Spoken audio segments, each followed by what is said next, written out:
L'histoire commence là où elle aurait dû se terminer, dans les nouveaux quartiers de Dakar.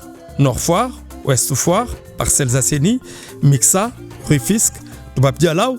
Une bonne vingtaine d'entre eux connaît désormais une tension permanente pour son ravitaillement en eau potable. Dakar reçoit pourtant 300 à 375 millions de litres d'eau par jour, sauf que la démographie galopante de ces nouveaux quartiers tire sa consommation de manière effrénée vers le haut et l'érection du nouveau pôle urbain, déjà en cours, n'arrangera en rien les choses. Alors, pourquoi Dakar connaît-elle les tensions qu'elle vit en ce moment? C'est la combinaison de deux facteurs. La première est donc l'explosion démographique, fruit d'une urbanisation galopante. Avec un peu moins de 3 500 000 habitants, Dakar abrite environ le quart de la population sénégalaise. Le deuxième est lié à 15 années de retard dans les investissements structurants dans le secteur de l'eau. En effet, le pays est resté longtemps sans investir dans de gros travaux hydrauliques, seule alternative pourtant pour alimenter la mégapole que Dakar était en train de devenir. L'usine de Nyit a été construite il y a 47 ans, presque un demi-siècle, en 1971. Celles qui ont suivi, 33 ans après, avec comme point de départ 1998, date de son initiation.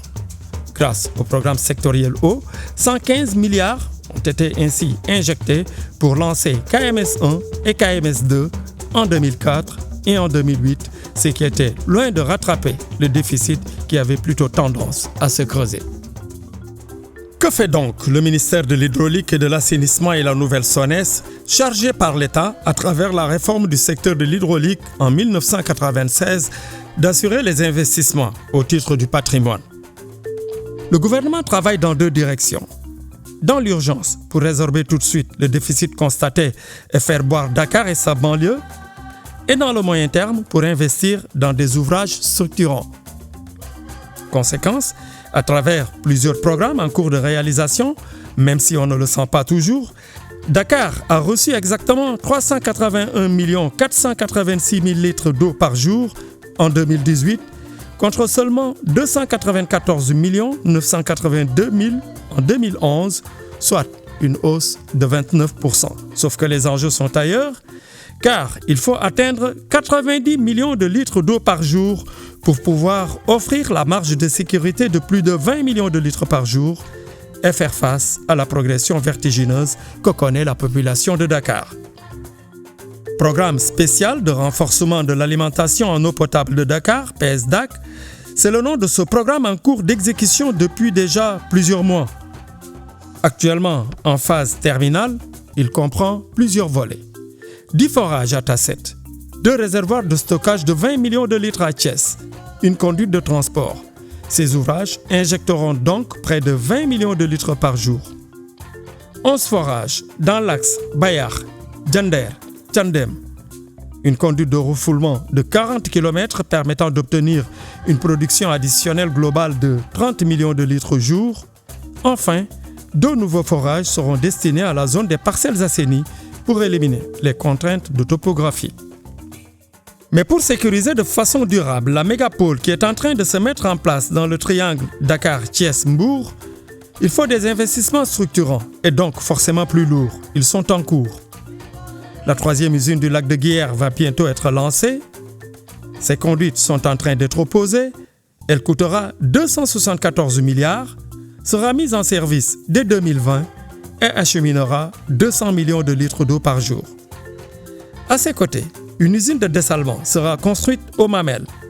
Elle coûtera 137 milliards, fournira à terme 100 millions de litres par jour et sera accompagnée par un vaste programme de renouvellement des conduites de l'agglomération dakaroise sur 460 km. Les conduites actuelles, trop vieilles, ne sécurisent plus assez le ravitaillement de la plupart des quartiers et c'est là l'un des volets sociaux de la nouvelle politique d'eau du gouvernement, l'autre étant les branchements sociaux au nombre de 100 000 depuis 2014, objectif démocratiser l'accès à l'eau potable. Pour atteindre cet objectif de démocratisation de l'accès à l'eau potable, l'État investit en ce moment à tour de bras près de 500 milliards de francs CFA en seulement 4 ans, depuis 2014, contre 266 milliards en 17 ans, entre 1996 et 2013. Et déjà, grâce au PEPAM, programme eau et assainissement en milieu urbain, le nombre de personnes dont la qualité du système d'alimentation en eau potable est améliorée est estimé à plus de 1 100 000 personnes. Le nombre de personnes bénéficiant d'un raccordement à l'eau potable est de près de 570 000 pour un objectif visé de 460 000. Le nombre de personnes ayant obtenu un accès à une source d'eau pérenne améliorée est de 600 000 pour un objectif visé de 540 000.